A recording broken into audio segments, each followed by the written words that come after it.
Hi hello എല്ലാവർക്കും നമസ്കാരം. ഇന്ന് നമ്മൾ ഉണ്ടാക്കാൻ പോകുന്നത് വളരെ ടേസ്റ്റി ആയിട്ടുള്ള ചെമ്മീൻ കറി. നമുക്ക് വീഡിയോയിലേക്ക് പോകാം. വീഡിയോ കണ്ട് ഇഷ്ടമായാൽ ലൈക്ക് ചെയ്യണം, ഷെയർ ചെയ്യണം, സബ്സ്ക്രൈബ് ചെയ്യണം. അതിൻ്റെ കൂടെ തൊട്ടടുത്തുള്ള ബെല്ലൈക്കൺ കൂടെ പ്രസ് ചെയ്യണേ. ഇനി നമുക്ക് വീഡിയോയിലേക്ക് പോകാം. ഞാനിവിടെ കഴുകി വൃത്തിയാക്കിയ കുറച്ച് ചെമ്മീൻ എടുത്തിട്ടുണ്ട്. അതിനുള്ള കൂട്ട് തയ്യാറാക്കാം. അതിനായിട്ട് ഞാനിവിടെ ഒരു മുറി തേങ്ങ ചിരകി എടുത്തിട്ടുണ്ട്. ഇനി നമുക്ക് അതൊന്ന് വറുത്തെടുക്കാം. നന്നായിട്ട് ഫ്രൈ ആവണം.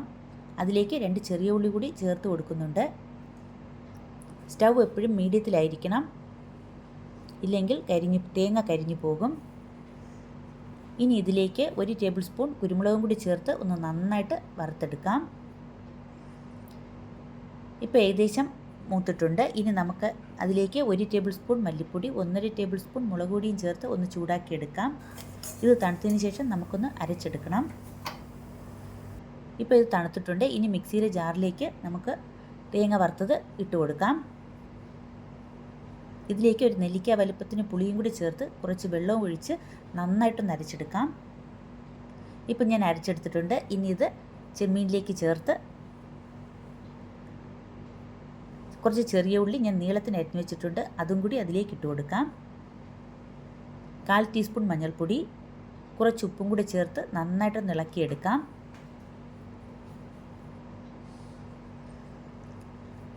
ഇനി സ്റ്റൗ ഓണാക്കി അടുപ്പിലേക്ക് വെച്ച് കൊടുക്കാം. ഒന്ന് അടച്ച് വെച്ച് ഒന്ന് തിളച്ച് വരട്ടെ.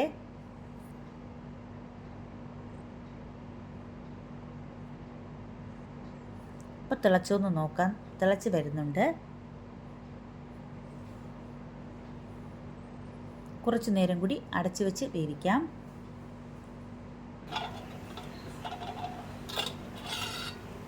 ഇപ്പം നന്നായിട്ട് തിളച്ചിട്ടുണ്ട്.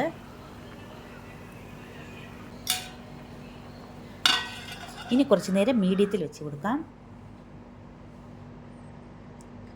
ഇനി ഇത് ഉപ്പുണ്ടോ നോക്കാം. ഉപ്പ് കുറവാണെങ്കിൽ കുറച്ചും കൂടി ഉപ്പിട്ട് കൊടുക്കാം. കുറച്ച് ഉപ്പ് കുറവുണ്ട്, അതുകൊണ്ട് ഞാൻ കുറച്ച് ഉപ്പും കൂടി ചേർത്ത് കൊടുത്തു. ഇപ്പോൾ നമ്മുടെ ചെമ്മീൻ കറി റെഡി ആയിട്ടുണ്ട്. ഇനി നമുക്ക് സ്റ്റൗ ഓഫ് ചെയ്ത് കടുക് താളിച്ചൊഴിക്കാം. ഞാൻ അതിനായിട്ട് ഒരു പാൻ വെച്ചു. അതിൽ കുറച്ച് ഓയിൽ ഒഴിച്ചു കൊടുത്തു. ഇനി 1 ടീസ്പൂൺ കടുക് ചേർത്ത് കൊടുക്കാം. അതൊന്ന് പൊട്ടട്ടെ. അതിനുശേഷം 2-3 വറ്റൽമുളകും കൂടി മുറിച്ചിട്ട് കൊടുക്കാം.